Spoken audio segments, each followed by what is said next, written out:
Step 1. Evaluation. Remember in phase 1, in step 2, when we talked about learning outcomes. The learning outcomes that really are the sole purpose of why you are designing the game in the first place. You are either trying to change a behaviour or impart learning knowledge. In this evaluation phase, it is really important that you develop a study that highlights if your game was successful or if it wasn't. There are several methods of evaluating a serious game. It's up to you to choose what fits best with your game approach. Depending on what you want to evaluate will be reflected in how you develop your evaluation. An example of this could be that you want to see if knowledge has been gained.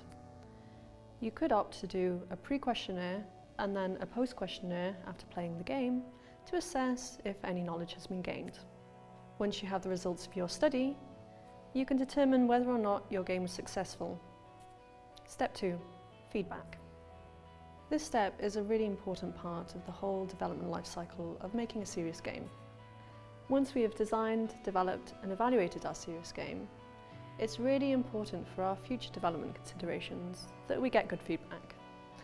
This feedback will help highlight where we were successful and where we may need a little extra help. Utilise your end users and your stakeholders, just as you did in the design process, to help feedback what could be improved. File this feedback away. It will help you in future projects. Step 3. Retrospective analysis. Retrospective analysis is the closing step in the transdisciplinary model. This step is really all about looking back at the project and assessing how it went. Really, what we want to ask is, did the game achieve what we wanted it to?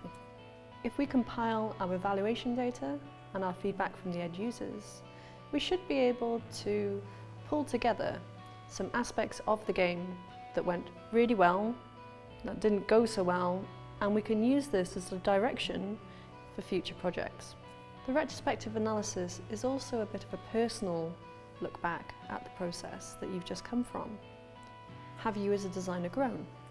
Are there things in this project that you have learned that you are now going to use in other projects?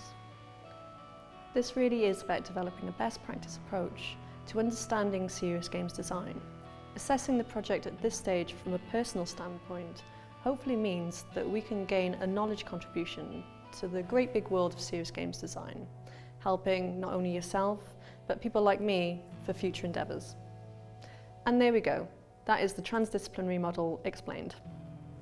If you want to read about this project in a more in-depth capacity, then the paper is available on the British Journal of Educational Technology website for free. Alternatively, you can visit the Disruptive Media Learning Lab's website, where all of our teaching and learning toolkits and approaches are housed.